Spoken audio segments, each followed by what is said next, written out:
Bonjour, dans cette vidéo, je vais donc vous expliquer en images ce que veut dire faire une couture anglaise. Je vous ai donc préparé ce petit échantillon pour commencer par vous montrer qu'est-ce qu'une couture anglaise. Sa toute première particularité, c'est de laisser un bord, vous voyez, très propre, puisque les tissus sont à l'intérieur. Et sa deuxième particularité, c'est donc d'être plus solide, puisque en fait, la couture anglaise est composée de 2 piqûres. Donc, quand on fait un sac, par exemple, donc là je suis sur la partie envers, et quand je vais mettre mon sac sur l'endroit, vous voyez, j'aurai donc la même finition au bord que quand je fais une piqûre normale. Par contre, quand je vais ouvrir mon sac, vous voyez, la couture à l'intérieur sera très propre, puisqu'il n'y aura rien qui dépasse. Normalement, on devrait avoir les 2 bouts de tissu droit avec, pour faire propre, un petit point de zigzag.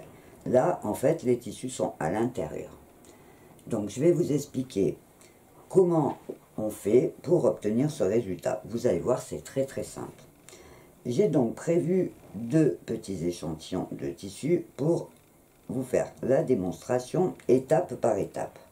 Donc, la première étape, ça va être de coudre sur l'endroit de vos tissus. Alors, vous allez avoir vos tissus à plat, vous allez avoir donc le devant de votre tissu, et pareil ici, en fait, les tissus sont mis envers contre envers. Donc, sur l'endroit du tissu, on va faire une première piqûre. J'ai donc fait ma piqûre tout simplement au bord de mon tissu. Maintenant, ce que je fais, c'est que je vais recouper pour faire une marge de couture petite. Vous voyez, je vais vous montrer.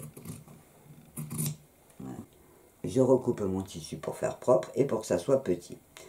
Et maintenant, ce que je vais faire, c'est que je vais ouvrir mon tissu. Donc, je vais aplatir ma couture d'un côté. Donc là, je suis sur l'endroit. Si c'était une chemise, j'aurais donc les devants de ma chemise et la couture apparente. Ce que je vais faire maintenant, c'est que je vais refermer mon tissu. Donc là, je me retrouve sur l'envers et je vais refaire une piqûre après ma marge couture. C'est-à-dire que la partie marge couture de mon tissu va être prise entre les 2 piqûres. Donc là, je vais faire une piqûre pour coincer tout simplement ma marge couture à l'intérieur. Donc je repique en faisant attention de ne pas piquer sur le tissu qu'il y a après ma première couture, parce que sinon quand je vais ouvrir, vous voyez, si je pince là, quand je vais ouvrir, hop, on va voir le tissu qui sort. Donc je vais faire la piqûre après mon tissu. J'ai donc fait ma deuxième piqûre, et quand je vais ouvrir, donc là je suis sur l'envers, quand je vais ouvrir, vous voyez, j'ai donc bien, comme toutes les piqûres, mon tissu qui est attaché. Donc sur l'endroit, par exemple, on imagine que c'est un petit bout de chemise. Sur l'endroit, j'ai une piqûre normale. Et sur l'envers, j'ai donc, vous voyez, ma marge couture avec le petit bord coincé à l'intérieur. Alors, vous pourrez, si par exemple vous faites un sac, vous en servir pour éviter de mettre une doublure et que les finitions à l'intérieur soient jolies. Vous pourrez aussi vous en servir pour faire des trousses, mais en règle générale, c'est une couture qu'on utilise beaucoup dans la confection de vêtements. Dans les chemises d'hommes, souvent, si vous regarderez justement, vous avez ce genre de couture et ils refont une surpiqûre pour en fait coincer la couture à plat. Vous voyez, donc vous avez 1 ou 2 surpiqûres.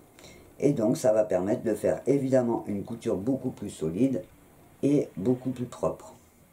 Vous voyez, la technique est simple, c'est juste une première piqûre sur l'endroit, une deuxième piqûre sur l'envers, en coinçant donc la marge de couture de sa première piqûre. Alors c'est pas une couture que vous utiliserez tous les jours, mais c'est intéressant de la connaître. Si un jour vous vous lancez dans la confection de vêtements, vous pourrez peut-être trouver en indication faire une couture anglaise, et vous saurez grâce à cette petite vidéo ce que c'est. Voilà, cette petite vidéo est terminée, j'espère qu'elle vous sera utile. N'hésitez pas à me dire ce que vous en pensez dans la partie commentaires sous cette vidéo. En attendant de vous lire, Moi, je vous dis au revoir et à bientôt.